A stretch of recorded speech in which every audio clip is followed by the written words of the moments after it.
10절까지 마태복음 2장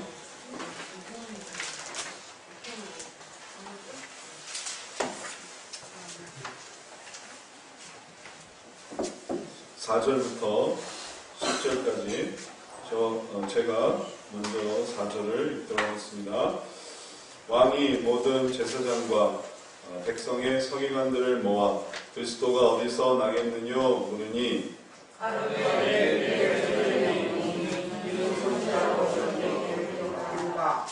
또 유대 땅 베들레헴아 너는 유대 고을 중에 가장 작지 아니하도다. 내게서 한 다스리는 자가 나와서 내 백성 이스라엘의 목자가 되리라 하였음이니이다.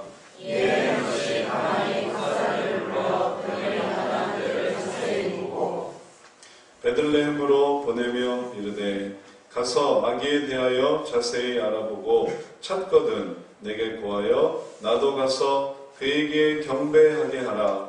박사들이 왕의 말을 듣고 갈사를 동방에서 보던 그 별이 문득 나와서 인도하여 가라. 아기 곧 그의 몸으로 섰느니라. 저희가 같이 읽습니다. 저희가 별을 보고 가장 크게 기뻐하고 기뻐하더라. 아멘. 우리는 지금 12월 한 달 동안 예수님과의 동행에 대해서 함께 생각해 보고 있습니다. 그리고 지난 2주 동안 우리는 요셉을 통해 하나님께서 우리에게 주신 예수님의 의미를, 그리고 그 임마누엘 되시는 의미를, 또 그리스도 되시는 의미를 우리가 함께 생각해 보았습니다. 그래서 우리 지난주 말씀은 보이지 않는 위협을 정말 피할 수 있었던 그런 요셉, 예수님의 가까이 있었던 요셉을 통해 예수님의 의미를 우리가 생각했습니다. 이제 2주 동안 우리들은 동방박사를 통해 그 의미를 좀 생각해 보려고 합니다. 역시 요셉이 예수님을 통해 우리에게 은혜를 보여주는 것처럼 동방박사들의 존재가, 또 그들의 모습이 우리들에게 은혜를 전해주고 있습니다. 오늘 동방박사는 예수님을 만나기 위해서 멀리 동방에서 왔습니다. 그래서 동방박사들이죠. 그들은 별을 연구하는 사람들이었는데, 그런 사람들이 있지 않습니까? 점성술사. 근데 특별히 이 박사들은 참 그 별에 그 보여주고 있는 그 위대함에 경탄을 금치 못했습니다. 그리고 보고 싶었습니다. 아니, 내가 지금까지 봐왔던 별들, 사람에게 그 나타나는 그 영광, 번색, 이런 게 별에 나타난다는데, 그 별에 여러 가지 별들을 봤지만 내 살다 이런 별은 처음 본다. 어떻게 이렇게 밝을 수가 있을까? 신기했던 것입니다. 또 관심을 가졌어요. 내가 한번 봐야 되겠다. 어떤 사람인지 봐야 되겠다. 우리가 그런 것에 궁금해할 수 있지 않겠습니까? 우리도 도대체 어떤 사람인가? 예를 들어 우리가 같은 분야에서 아주 막 피아노 신동 한번 보고 싶다. 또 가수 신동 한번 보고 싶다. 또 춤 신동, 댄스 신동 보고 싶다. 한번 만나보고 싶다. 혹은 한번 그 모습을 한번 화면으로 보고 싶다. 그 당시에는 뭐 인터넷이 있는 게 아니고 매체가 있는 게 아니니까 이 눈으로 직접 가서 볼 수밖에 없는. 그래서 이 박사들이 멀리서 여정을 꾸리고 또 사절단을 차려서 그들이 그저 이렇게 혼자 연구하는 그런 사람들은 아니었던 것 같습니다. 그리고 또 그 당시에 별을 연구한다. 이건 아주 고급 직분이거든요. 뭐 별 볼 연구 사람들이 별을 연구하는 게 아니라 학자들이 당대 최고의 학문이니까, 그러니까 그 사람들이 이제 일행을 꾸려가지고 이스라엘로 온 것입니다. 그 별을 쫓아서. 그러니 그 학자들, 그 박사들이 동쪽에서 왔기 때문에, 그 당시 동쪽에는 어느 나라가 있었냐면 페르시아가 있었어요. 그래서 페르시아의 학자들인가 보다 이렇게 추정하기도 하고, 또 가져올 때 예물을 3개를 가져온 거예요. 그러니까 한 사람당 하나씩 3개로 해서 3사람이 오지 않았을까 이렇게 추정을 하는데 확실한 건 없습니다. 2사람이 3가지 예물을 가져올 수도 있고 5사람이 모아서 3가지 예물을 가져올 수 있고, 명수가 정확히 나와 있지는 않아요. 이제 이 사람들이 일단 정말 그 왕을 찾기 위해서 가는데 어디로 가냐 하면 왕이잖아요. 새로운 왕이 나타났잖아요. 그 영광이 넘치지 않습니까? 그러니까 이 사람들이 생각하기를 그래 왕궁으로 가보자. 거기에 왕이 나왔을 거예요. 왕으로 나왔으니까. 그래서 왕궁에 나갔던 것입니다. 왕궁에 갔습니다. 그리고 헤롯에게 찾아갔습니다. 여기에 우리가 생전 보다 처음 보는 놀라운 왕이 태어난 것을 우리가 알게 됐습니다. 이제 그 왕이 나신 것을 우리가 한번 보고 싶습니다. 근데 헤롯은 얼굴이 창백해지는 거예요. 왜? 자기 집에는 애가 태어난 게 없거든. 자기 애가 아닌 거예요. 자기 아들이 아닌 거예요. 동방박사들은 당연히 왕의 아들이겠지, 또 다음 왕이겠지 하고 왔는데 왕의 아들이 아닌 거예요. 그러니 헤롯은 난리가 나요. 그래서 소동하는 거예요. 그래서 뒤집어지는 거예요. 왕이 나왔는데 이 왕은 우리 사람이 아니니 그 사람은 누구겠습니까? 이제 자신을 무너뜨릴 수 있는 그런 왕인 거예요. 그래도 그걸 내색하지 않고 헤롯은 침착하게. 그러니까 동방박사들이 못 알아챈 것 같아요. 그 당황함을. 이게 어떤 식으로 해서 왕에게 위협이 될 거라는 것을 동방박사들도 좀 눈치가 없었던 것 같아요. 그걸 빨리 알아챘어야 되는데 그걸 못 알아채고 그럼 여기가 아니라면 그럼 어디입니까? 이렇게 순진하게 물었던 거예요. 어디서 나올 수 있겠습니까? 이런 걸 물은 거예요. 그러니까 헤롯이 난리가 났습니다. 이제 이걸 찾아내야만 해요. 그건 동방박사들을 위해서 찾는 게 아닙니다. 이건 빨리 찾아내서 없애야만 하는 거예요. 그러니 모든 대제사장 다 나와, 또 모든 성인관들 다 나와. 하여튼 달달달달달달 뒤져가지고 그 왕을 찾아내려고 성경에서 어디 자료를 다 뒤지고 그들이 할 수 있는 모든 힘을 다해서 나타낸 결론이 베들레헴이라는 그걸 알게 됩니다. 헤롯도 그때까지 이 새카맣게 모르고 있었던 사실, 메시아가 온다는 것, 그리고 우리 민족에게 하나님이 구세주를 보내주신다고 했던 그 예언, 그 예언이 성경에 있었다는 것을 그제서야 깨달은, 그리고 그것을 동방박사들에게 알려줬습니다. 그리고 오늘 우리가 읽은 본문에 나오는 것처럼 베들레헴에 가서 왕을 찾으세요. 그리고 찾거든 저한테도 꼭 좀 알려주세요. 저도 그분께 경배를 드리고 싶습니다. 그러나 속마음은 뭐겠습니까? 속마음은 저도 꼭 가서 죽이고 싶습니다. 제가 꼭 가서 꼭 한번 찾아뵙고 죽여드리겠습니다. 그런 생각을 하고 있는 거예요. 왜 동방박사들은 여하튼 자기들은 왕궁에 들어가서 딱 해가지고 딱 끝날 줄 알았는데, 이 여정이 끝날 줄 알았는데, 왕궁에 가면 동방에서부터 왔으니 얼마나 먼 기간이었습니까? 예? 그 거리가 얼마나 되겠어요? 몇 개월이 될 수도 있고 혹은 몇 년이 될 수도 있고 정확히 알 수는 없지만, 그러나 그 여정이 이제 예루살렘에서 끝나나 보다, 왕의 앞에서 끝나나 보다 했는데 끝나지가 않는 거예요. 그들은 발길을 돌려야만 했습니다. 그래서 결국 그들의 여정은 새롭게 시작되고 있습니다. 정말 이 왕을 찾기 위해서 많은 대제사장들과 많은 서기관들과 또 많은 학자들이 동원되었지만 알아낸 건 하나예요. 베들레헴에 있다. 그리고 정확히 어디로 가서 어떻게 만나야 될지는 알 수 없게 되었습니다. 동방박사들은 이제 쓸쓸히 발길을 돌리는 거예요. 이제 도대체 그럼 무슨 재주로 가서 찾을까? 베들레헴이 어딘 줄 알고, 또 베들레헴에 가서 도대체 어느 집을 돌아다니면서 우리가 만나고자 했던 이 왕을 찾을 수 있을까? 그렇게 그들은 쓸쓸히 발길을 돌려야만 했던 것입니다. 한번 생각을 해봅니다. 물론 내용은 너무 단순하지만 이 장면에서 한번 이런 생각을 해보는 것이에요. 왜 그들은 손쉽게 예수님을 찾을 수가 없었을까요? 왜 그들은 이스라엘에 딱 들어가자마자 한 방에 예수님, 여기 계시네. 그 예수님을 왜 찾을 수 없었을까요? 그들은 왜 예상대로 쉽게 예수님을 만나고 짐도 풀고 여정도 끝내고 또 선물도 드리고 기쁜 마음으로 왜 돌아갈 수 없었을까요? 왜 그들은 좀 더 기다려야만 하고 또 다음 여행을 또 시작해야만 하고 왜 또 그런 어떤 이 인내를 해야 되고 또 노력을 해야만 할까요? 바로 이 장면에서 우리들은 이 세상에서 다시 현재로 돌아와 우리들이 그런 비슷한 경험을 하고 있다는 것을 발견합니다. 우리도 그럴 경험을 할 때가 있어요. 우리도 예수님을 만났습니다. 별을 만났어요. 우리가 만난 것은 별이었습니다. 우리가 만난 것은 정말 하나님의 계시다는 것이었습니다. 하나님의 은혜였습니다. 그게 중고등학교 때 이 별을 본 사람도 있고, 그게 청년 때 그 별을 본 사람도 있고, 혹은 나이 들어서 그 별을 본 사람이 있어요. 오, 이게 있구나. 오, 이게 있네. 진짜네. 하나님이 살아계시네. 이걸 어려서 혹은 나중에 건 별을 발견을 했습니다. 그리고 여정이 시작된 거예요. 그리고 천국에 갈 수 있겠군. 믿음을 갖게 됩니다. 그리고 여정이 시작되는 것입니다. 어떤 여정? 그분을 만나는 여정이죠. 그분을 만나고 싶은 거예요. 별을 보는 것으로 끝나고 싶지 않은 것입니다. 그분을 만나고 싶어요.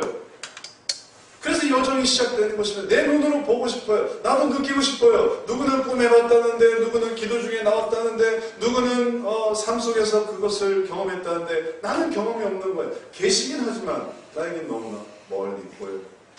그러면서 여정이 시작됩니다. 그리고 동방박사들처럼 우리도 그럼 도대체 어디로 가야 이 왕을 찾을 수 있을까? 어디로 가야 이 놀라운 새롭게 태어나신 나의 주님을 만날 수 있을까? 그리고 사람들이 생각을 합니다. 어떻게 해야 될까? 제일 좋은 방법은 큰 교회를 가는 것이죠. 큰 교회 가면 있을 거예요. 큰 교회. 사람 많은 곳을 가보자. 그래서 큰 교회를 딱 갔단 말입니다. 근데 거기 가서 정말 왕을 발견하고, 그리고 그 왕을 만나고 그 경험을 하는 사람도 있지만, 또 어떤 사람은 그러지 못하는 거예요. 큰 교회 갔더니 번잡하고 줄 서야 되고 기다려야 되고, 또 사람들 보니까 또 정치색이 있고 무슨 지방 사람이고 혹은 교육 수준이 어떻고 이것저것 이런 것들이 다 보이는 겁니다. 그러니까 내가 있을 것이 아니야. 여기서 왕을 못 만날 것 같아. 그래서 큰 교회에서 나옵니다. 그 다음에 작은 교회로 가는 거예요. 반대로 큰 교회에서 없었으니까 작은 교회로. 그리고 이제 작은 교회만 쫓아다니는 거예요. 작은 교회는 다르겠지. 작은 교회는 진실을 했지. 작은 교회는 좀 새롭겠지. 작은 교회는 돌아다닙니다. 근데 또 작은 교회는 또 작은 교회대로 또 어려움이 있어요. 너무 부대끼고 또 너무 험하고, 뭐 큰 교회에서 봤던 어떤 시스템이나 이런 것들 틀어놓고 막 주먹구구식이고 뭐 조직도 안 되고 뭐 약해 보이는 거예요. 그러면 안 되겠다. 중간 교회. 큰 교회, 작은 교회, 중간 교회.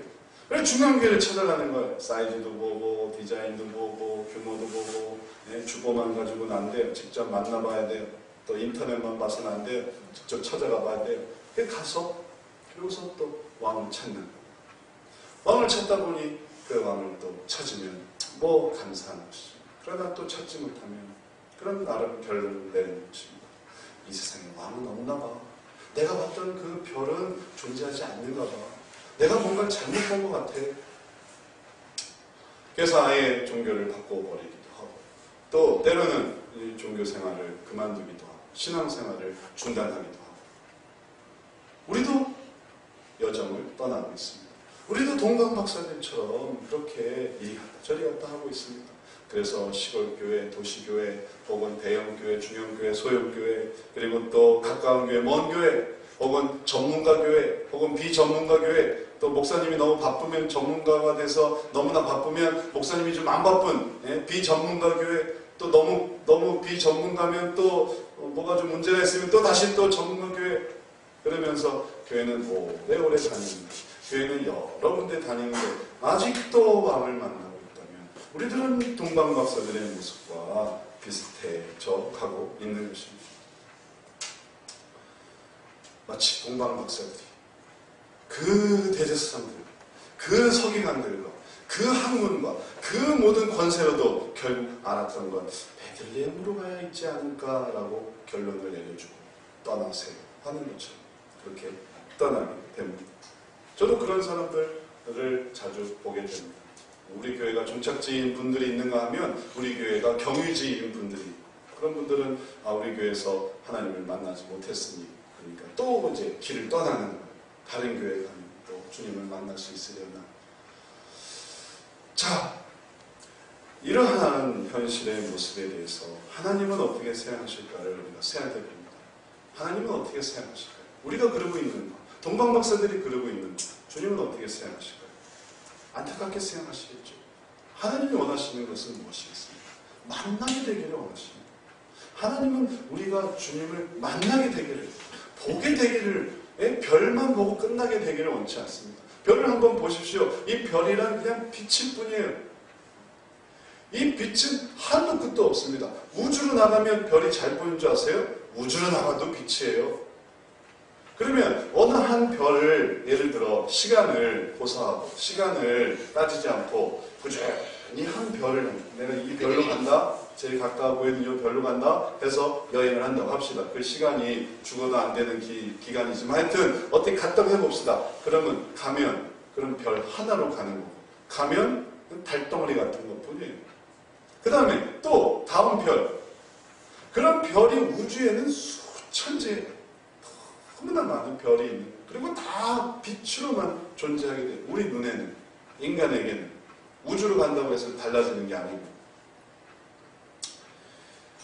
이제 우리에게 필요한 것은 무엇일까요?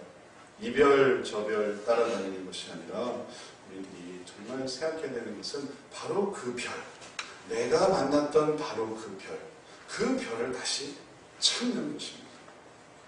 그 별을 다시 한번 찾아 나갈 때에 우리들은 하나님께서 주시는, 하나님이 정말 원하시는 예수님을 만나게 되기를 원하는 바로 그 올바른 길에 들어서게 되는 것입니다.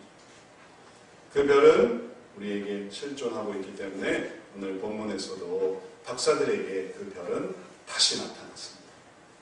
근데 다시 나타난 장면이 참 놀랍습니다. 그 장면을 우리 한번 같이 읽어보도록 하겠습니다.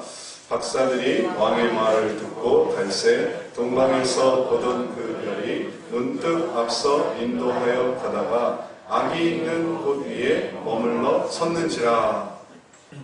박사들은 왕의 말을 듣고 터덜터덜 이제 어디서 이제 또 왕을 찾나 할 때 그들은 돌아가지 않았습니다. 동방으로 돌아가지 않았습니다. 그들은 그럼 좋다. 내가 여기가 아니라면 내가 베들레헴으로 간다. 베들레헴에 가면 있다니 내가 베들레헴으로 간다. 그리고 그 말에 따라서 베들레헴으로, 성경에 나타난, 결국 좀 요란함이 있었고 소동함이 있었지만 결국 알게 된 한 가지 사실, 그래 베들레헴에 가면 있을 거야. 그리고 거기 가면 어떻게 찾을 수 있을지 막막하지만, 그리고 대응 수단도 막막하지만, 그리고 구체적인 계획이 있는 것도 아니지만, 그래도 막연하게 베들레헴으로 가면 있을 거다라는 그 말을 믿고 그들은 베들레헴으로 나아가고 있습니다. 근데 이 베들레헴으로 갈 때 문득 뭐가 있었냐 하면 앞서 인도해 가는 것을 보게 된 것입니다. 이걸 영어 성경에서 보면 어떤 표현이냐 하면 그들이 베들레헴으로 가는데 가는 길 앞에 별이 보이는 거예요. 그리고 제가 그 지도를 찾아봤습니다. 어떻게 그럴 수 있을까? 예루살렘으로 갈 때는 그 별이 안 보이는데 왜 베들레헴으로 가니까 다시 그 별이 보이는가 했더니 지도를 한번 봐주세요. 여기 밑이 베다니 밑이, 여기가 베들레헴, 여기가 예루살렘. 그리고 그 사람들은 어디서 오고 있냐면 저 위에서 동방에서 오고 있습니다. 여기서 오는데 베들레헴으로 왔을 때, 베들레헴으로 갔을 때 그들이 별을 볼 수 있었지만 예루살렘으로 가니까 별을 못 봤던 거예요. 별이 사라진 게 아니었던 것입니다. 그들이 동방에서 봤던 그 별을 꾸준히 쫓아왔으면 그들은 어디로 인도됐을 것이냐 하면 베들레헴으로 인도가 됐을 것이에요. 그런데 그들이 이스라엘에 도착한 다음에 그들에게는 계획이 생겼습니다. 왜냐하면 밑도 끝도 없으니까 도대체 어디 가서 어떻게 내가 만났던 그 주님을 만난단 말인가 막연하니까 그들이 나름 계획을 세웠던 것이에요. 그리고 그 계획은 뭐냐면 왕궁으로 가자. 그런 아기를 만날 수 있을 거예요. 왜냐하면 왕이니까. 왕이시니까. 그리고 그들의 방향이 베들레헴이 아닌 예루살렘으로 바뀔 때. 근데 별은 움직이지 않았습니다. 지금까지 한 번도 별은 움직여본 적이 없어요. 동방에서 봤던 그 별은 계속해서 그들을 인도하고 있었습니다. 거기서 만나주시려고 했어요. 그들이 바로 거기서 만나도록 하나님은 예정을 하셨습니다. 그러나 그들 자신이 자신의 계획으로 바꾸어서 예루살렘으로 가자. 거기 있을 거야 하고 그렇게 옮기는 순간 별은 안 보여요. 별이 안 보였다 하더라도 그들이 이상하게 생각할 건 없죠. 왜냐하면 우리의 목표는 예루살렘입니다. 그래서 별이 사라졌고 별이 사라진 다음에 그들은 예루살렘에 갔지만 거기서 허탕을 쳤던 것이고, 애초에 내가 작은 교회 가면 만날 거야, 큰 교회 가면 만날 거야, 멀리 가면 만날 거야, 가까이 오면 만날 거야, 전문가한테 가면 만날 거야, 비전문가한테 가면 만날 거야 라는 생각 자체가 그들이 별을 만나게 됐는데 방해가 되었던 것입니다. 그리고 예루살렘에서 그것을 깨달았어요. 그게 아니구나, 우리 생각대로 되는 게 아니구나. 그리고 한 가지 제시를 받았습니다. 베들레헴 가시오. 거기에 그들이 순종했던 거예요. 아, 이제 가라는 데 가야 돼. 가고 싶은 데를 가는 게 아니라 가라고 하는 데를 가야 돼. 오라고 하는 데를 오고 가라고 하는 데를 가고 거기를 가야 되겠구나, 순종해야 되겠구나 하면서 그들의 방향이 베들레헴으로 바뀐 거예요. 아, 그러니까 거기에 별이 있는 것이죠. 그리고 거기서 별을 만나게 되는 것이죠. 내 의지와 내 계획과 내 생각을 실천하면서 주님을 만나는 게 아니라 오히려 내 생각을 버리고 내 계획을 버리고 내 의지를 버리고 나는 이것도 할 수 있는데 나는 저것도 할 수 있는데 그래서 주님을 만나는 게 아니라 난 이것도 할 수 없어, 난 저것도 할 수 없어, 난 아무것도 할 수 없어, 하지만 하라는 걸 해야지 할 때 그들은 제대로 바로 위에 별이 있는 걸 보게 된 것입니다. 바로 이것이었어요. 주님은 그렇게 주님을 만나게 되기를 원하셨던 것입니다. 성경 속에서 이러한 인간의 이해와 하나님의 계획을 계속해서 반복적으로 나타나고 있습니다. 병을 고칠 때에도 이러이러하게 병을 고쳐야 되지 않을까 할 때 하나님께서는 아니다, 저러저러하게 병을 고쳐라. 나만을 생각해 보십시오. 엘리사 선지자가 와서 나한테 모두 불어주고 모두 끼얹어주고 모두 발라주고 해서 낫지 않을까 할 때 나 뭐 만날 필요 없다. 요단강에서 그냥 7번 씻어라. 그리고 거기에 순종하느냐 순종하지 않느냐가 그의 병을 낫느냐 낫지 않느냐를 결정 지었던 것입니다. 우리가 하나님을 만날 때 그 만나는 모습 속에서 결국 주님이 테스트하시고 주님이 정말 체크하시고 점검하시는 것은 우리의 의지가 이제 남아있느냐라는 것입니다. 때로는 마지못해 이끌려 왔어도 우리에겐 교회에서 마지막 남은 자존심이 있지 않습니까? 나는 자존심이 있어. 난 함부로 그런 거 하지 않을 거야. 이건 이래야만 해. 그런 어떤 나만의 기준이 있지 않습니까? 그래서 다 와서 이제 다음 단계 들어가야 되는데도 그러지 않고 버팅기고 그래서 계속 서 있는, 안으로 들어오지 않고 버티고 있는 그런 모습들이 얼마나 많이 있습니까? 여러분이 만약에 사우나를 간다고 해보십시오. 사우나를 가면 옷을 벗어야죠. 옷을 벗어야 목욕을 하잖아요. 그러나 버티고 있다고 해보세요. 아니야, 난 안 들어갈 거야. 사우나에 왔지만 나는 끝까지 여기서 한 발짝도 움직일 수 없어. 그럼 돈은 다 냈지만 시간 낭비하는 거예요. 우리가 가는 거예요. 왔다 열심히 목욕탕 갔다 왔니? 예, 갔다 왔어요. 갔다는 왔죠? 그러나 목욕은 하지 않은 거예요. 하나도 변한 게 없는 것입니다. 교회 생활을 하면 하라면 하고 순종하고 이리로 가자면 이리로 오고 또 저리로 가자면 저리로 오고 양처럼 정말 아주 졸졸졸졸 따라다니는, 제가 서울랜드에서 양을 봤는데 양 진짜 순종적이더라고요. 염소가 들이받지 양은 가자는데 다 와요. 똘똘 뭉쳐요. 그들은 하나도 저기 뭐가 있냐 하고 이렇게 가는 법이 없습니다. 그냥 똘똘똘똘똘 뭉치고 계속 간단 말이에요. 그게 성경에서 보여주는 성도예요.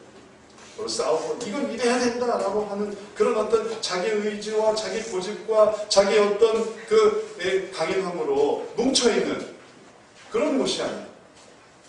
그런 사람들이 아니에요. 정말 마음을 놓고 주님, 전 주님 따라가겠습니다. 주님 따라가요. 전 주님 하나님 대로 하겠습니다. 그러다 보니까 예배도 나오게 되고, 그러다 보니까 헌금도 드리게 되고, 그러다 보니까 교육도 받게 되고, 그러다 보니까 자, 때가 됐다. 이제 나랑 함께 나의 나라로 가지 않을래? 예, 가겠습니다. 그리고 하나님 나라로 가고, 만약에 하나님께 버팅기를 전 이래서 쉬고 저래서 쉬고 하면 천국도 그래서 싫을 거예요. 전 천국에 지금 준비가 안 됐습니다. 전 천국 못 가겠어요. 그럼 지옥 가는데 천국이 천국인 이유는 지옥이 있기 때문에 그런 것이고, 천국이 좋으면 좋을수록 지옥에 그 괴로움이 같이 있는 거예요. 이건 뭐 따질 게 어디 있습니까? 내가 준비가 돼서 가고 준비가 안 돼서 못 가고 그럴 때가 어디 있습니까? 하라면 하는 거지. 그러나 그 하라면 하는 것이 우리의 발전된 인간성과 그리고 자존감과 그리고 내가 이제 이 채워진 나의 자아상으로는 이게 도저히 견딜 수가 없는 것이에요. 그리고 그럴 때 사소한 일로 실족하고 사소한 일로 못 견디고 사소한 일로 멀어지는 것이죠. 그러나 우리가 이것을 받아들일 때 교회가 어떻든지 아무 상관없습니다. 한국 교회가 유명해서 오늘날 성도수가 많아졌겠어요? 시골 교회가 목사님들이 똑똑해서 그들이 하나님 앞에 충성스러웠겠습니까? 여러분들이 다녔던 예전 교회가 정말 아주 잘나고 똑똑하고 훌륭한 목사님과 훌륭한 교회라서 여러분이 오늘날 신앙생활을 하는 것입니까? 그냥 순종을 했어요. 한국 교회의 목회자들과 성도들은 순종해서 가라면 가고 오라면 오고 그리고 그 속에서 정말 하나님밖에 없어. 내가 하나님 말 외에는 안 들을 거야. 그래서 정말 오지에서 신앙생활에도 하나님께 생각이 탁 박히고 그리고 또 아주 도시에서 신앙생활에도 하나님께 탁 박히고 그래서 이게 뭐 예를 들어 어쩔 수 없이 옮겨질 때가 있지 않습니까? 또 어쩔 수 없이 변형될 때가 있지 않습니까?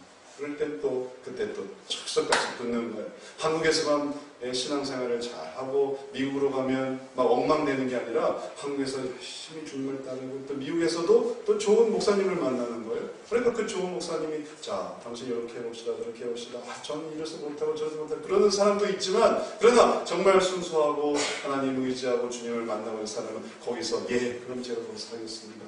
이렇게 하겠습니다. 저렇게 하겠습니다. 그러면서 하나님을 만나게 되는 것입니다.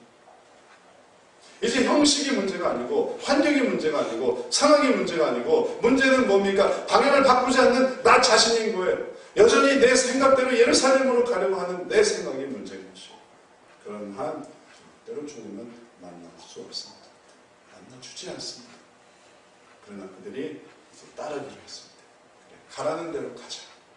할 때 거기서 별을 만난 거예요. 별이 여기 있네. 별은 엉뚱한 데가 있지. 별은 예전부터 거기 있었어요. 베들레헴 위에 머물러 있었어요. 그리고 거기서 별을 만나는 것입니다. 근데 한번 생각을 해보십시오. 다시 한번 생각을 해보세요.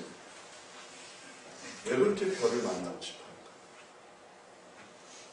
왜 그렇게 별을 만나고 싶어요? 사실 본질적인 문제로 돌아왔습니다. 동방박사들은 도대체 지금 뭘 하려고 하는 것입니까? 동방박사들이 하려고 하는 게 무엇일까요? 우리가 신앙생활을 하는 그 목표가 무엇일까요? 왜 우리는 한 해 한 해 신앙생활을 하고 교회를 다니고 또 왜 우리는 하나님을 만나고 싶어 할까요? 동방박사들 한번 생각해 보십시오. 그들은 왜 왕을 만나고 싶어 했을까요? 왜 그랬을까요? 만나지 말지 뭐 어려우면 그만두지 뭐 하다가 안 되면 돌아서서 가면 되잖아요. 근데 왜 이렇게 주님을 만나고 싶어 했을까요? 동방박사들, 우리가 아는 동방박사들, 우리가 모르는 동방박사들 말고 우리가 아는 동방박사들에 있어서는 그것이 그들의 존재의 목적이었어요. 그들은 그것을 위해서 존재하는 거예요. 그들이 지금까지 살아왔던 삶은 바로 여기서 주님을 만나기 위해서 살아온 것입니다. 그 이후에도 그만한 의미는 없어요. 동방박사들 성탄절마다 얼마나 많이 고백이 됩니까? 또 인용이 됩니까? 동방박사들이 뭐 나라를 구했어요? 동방박사들이 뭐 별자리를 완성했습니까? 동방박사들은 주님을 만난 거예요. 그것이 바로 그들의 존재의 의미였어요. 이게 너무 거창하다면 최소한 그들이 여행을 떠나는 것의 목적은 왕을 만나는 거예요. 그러기 위해서 왕을 떠난 거예요. 왕을 만나러 떠난 거예요. 다시 말해서 여행을 하려는 것도 아니고 돈을 벌고 싶은 것도 아니고 또 관광을 하는 것도 아니고 바람 쐬는 것도 아니고 그들은 왕을 만나는 게 목표였습니다. 그렇기 때문에 그들은 별을 찾았어요. 별을 찾고 그 별 속에서 기뻐했고 그 별 속에서 감사했어요. 왜냐하면 별을 찾으면 그 별이 예전에 만났던 그 별이고 별이 인도함을 통해 아기 예수를 만날 수 있고 아기 예수를 만나면 그럼 뭐가 될 수 있겠습니까? 자기의 목적이 이루어지고 그리고 딱 보기만 하고 돌아가는 게 아니라 그 다음에 자기가 가져온 선물을 드릴 수가 있는 거예요. 자기가 가져온 자기 여행의 의미, 자기 여행의 그 가치인 그 황금과 유향과 모략을 준비해 왔는데 그걸 마침내 드릴 수 있는 것입니다. 이제 여기서 우리들이 동방박사를 통해 깨닫는 최종적인 의미를 생각해 봅니다. 우리는 동방박사들이 그렇게 주님을 만났을 때 그들의 여정의 의미가 생기고 목표의 의미가 생기고 삶의 의미가 생기는 것처럼 우리도 마찬가지예요. 우리도 이런 빛 대신 주님을 만나야 됩니다. 발견해야 됩니다. 그리고 그러면 어떻게 되냐면 기쁨이 생겨요. 놀라운 기쁨이 생깁니다. 그들의 기쁨을 성경에서는 뭐라고 말하는가요? 우리 같이 함께 읽어보도록 하겠습니다. 10절 같이 읽어봅니다. 시작. 저희가 별을 보고 가장 크게 기뻐하고 기뻐하더라. 그들이 별을 보고 기뻐했다. 면은 한 반 정도인데 기뻐하고 기뻐했어요. 이거는 아주 강조적인 표현이죠. 기뻐하고 너무 기뻐한 거예요. 그들이 막 환호성을 치는 거예요. 맞아, 저기 별이야. 저기 우리가 만났던 그 별이야. 맞아, 이제 저기로 가면 되겠다. 우리가 이제 길을 제대로 찾았어. 기뻐하고 감사하고 찬양하고 그들이 가서 결국 한 것은 뭐냐면 준비해온 것을 주섬주섬. 자, 이제 왕을 만났으니 우리가 이제 이걸 드릴 수가 있게 됐습니다. 황금. 자, 이제 왕을 만났으니 제가 유향을 드리겠습니다. 왕을 만났으니 이제 제가 몰약을 드리겠습니다. 저는 이거 썩을까봐 걱정 많이 했어요. 이거 아주 버릴까봐 걱정 많았어요. 그러나 이제 드릴 수 있어서 참 감사하고 자기가 가지고 온 그 가치를 주님께 드릴 수 있었던 것이에요. 그들이 쓱 보고 갔다면 그들의 삶은 별 볼 일 없을 것입니다. 그들이 마침내 주님을 만나고 자기의 가장 귀한 것을 내어드릴 수가 있었어요. 주님께 자기의 삶의 의미에 가장 귀중한 것을 하나님께 내어드렸어요. 받을 줄 알았는데, 왕을 만나서 받는 건 줄 알았는데, 아니요, 받는 게 아니라 드리는 거예요. 하나님께 드리는 거였어요. 비로소 자리를 찾고 자기가 드리고 싶었던 것을 드리는 것입니다. 우리의 삶도 마찬가지입니다. 우리는 가지고 온 이 모든 것들이 있습니다. 또 하나님께서 이 세상에 주신 것들이 있습니다. 이건 딱 한 번밖에 기회가 없는 거예요. 드리는 거. 그걸 다 써버리면 그건 다 무용지물이 되는 거예요. 그래서 황금을 주셨고, 그래서 유향을 주셨고, 그래서 모략을 주셨는데 드리지 않고, 자, 이거 내가 늙어 죽을 때까지 다 써야지.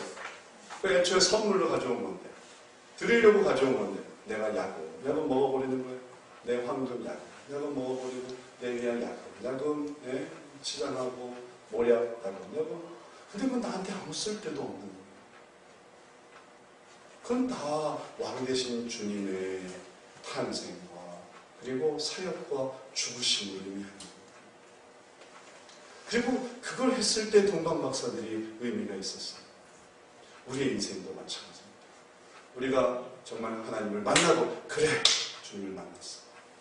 그리고 그 만남도 정말 의미 있어야 되고 또 하나님의 인도하심에 따른 것이어야지 내가 막 여기다가 막 헤로데에게 황금 주고 헤로데에게 유향 주고 헤로데에게 모략 주고 막 왕 비슷해버리면 그냥 주고 그러면 안 되는 그건 가지고 있어야 돼요. 그리고 있다가 내가 이제 여기서 주님을 만났습니다. 내가 예전에 만났던 그 별, 이 별이 여기서 현현되는 것을 제가 깨달았습니다. 할 때 그것을 드려야 됩니다. 늙어서 드리면 소용없어요. 그건 다 썩은 거예요. 드릴 것도 없어요. 드리지도 못해요. 그것을 주님 우리들에게서 받으세요.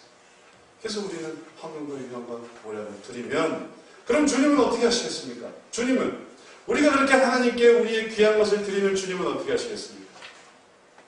인간의 역사상, 성경 역사상 하나님은 에덴 동산에 인간을 창조하셨어요.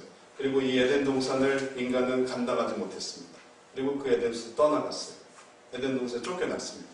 그러나 이 에덴 동산에 있었던 인간을 주님은 불쌍해서 구원하셨어요. 그러나 구원하신 주님은 그들을 다시 에덴 동산으로 데려가지 않습니다. 더 이상 에덴 동산으로 데려갈 필요가 없어요. 어디로 데려가시느냐?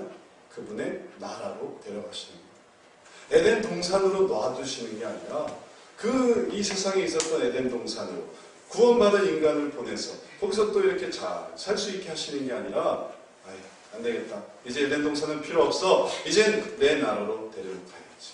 주님이 거하시는 그 보좌로 우리들을 데리고 가시는 거예요. 주님이 황금이 없어서 우리에게 황금을 달라고 하겠습니까? 모든 황금이 주님 건데. 주님이 유황이 없어서 유황을 달라고 하겠습니까? 모략이 없어서 그걸 달라고 하겠어요? 주님은 그런 거 없어도 충분하신 분이에요. 모든 것이 다 그분의 것입니다. 그러나 우리가 그저 우리 존재 속에서 우리의 인생 속에서 남들이 보면 그것도 별거 아니고 더 부자가 볼 때는 우리가 드리는 이건 아무것도 아니에요. 난 그게 생활비야. 내가 하루 생활비. 내가 하루에 그만큼을 쓴다. 그런 부자도 있을 거예요. 우리의 죄는 전문가가 보면 아주 기가 차고 코가 찰 거예요. 난 그걸로 밥을 벌어 먹는데 당신은 그거 아무것도 아니고 가지고 드리는 거예요. 우리가 하는 그 정성은 또 우리가 여기 이 조그만 교회 모여서 그냥 분상하고 또 고민하고 또 우리가 오늘 또 공동회의도 하겠지만 그런 걸 외부에서 한번 보십시오. 외부에서 한번 본다고 생각해서 참 저 뭐 하는 거야. 얼마나 우습게 보이겠어요. 남들은 이사가 있고 대표이사가 있고 건물이 있고 뭐 그럴듯하게 해서 회의도 하고 주주총회도 하고 그러는데 우리는 그저 요만한 사람들이 모여서 찍고 째고 누구를 뽑네 안 뽑네 혹은 교회를 이렇게 하네 저렇게 하네 예산도 얼마 되지도 않는 거 가지고 그게 얼마나 우습게 보이겠어요. 다른 사람들이 우습게 보이는 그것에 우리들은 하나님을 만나겠습니다. 하나님은 우리들에게 쪼그려 앉아주셔서 그래 내가 네 거라도 받을게. 그리고 이리로 와라. 주님은 우리의 것을 받아주시려고 기다리고 계십니다. 마치 할아버지가 손자의 세배 한번 받으려고 기다리고 있는 것처럼 정말 얼마나 사랑스럽고 얼마나 예쁘고 얼마나 귀여워서 그래 고개 까딱만이라도 해라. 내가 세뱃돈을 줄 테니.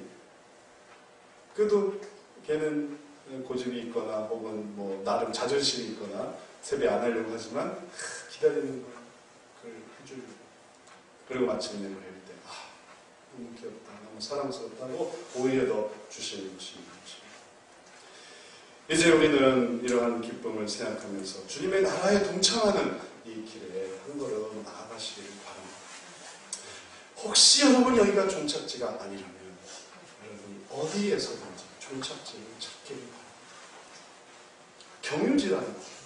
이곳이 경유지라면 여러분이 또 다른 길을 떠난다 한다면 언젠간 그분을 찾기를 바랍니다. 너무 늦기 전에 너무 나이 들어서 이제 들을 게 하나도 없어요. 저는 드릴 게 하나 없습니다. 이미 다 써버렸어요. 선물로 가지고 자 이걸 하나님께 드리고 하나님 나라로 들어가거라 하고 애초에 별을 봤지만 이미 다 써버려서 드릴 게 없어요. 그러면 이제 몸만 드릴 수밖에 없는 거죠.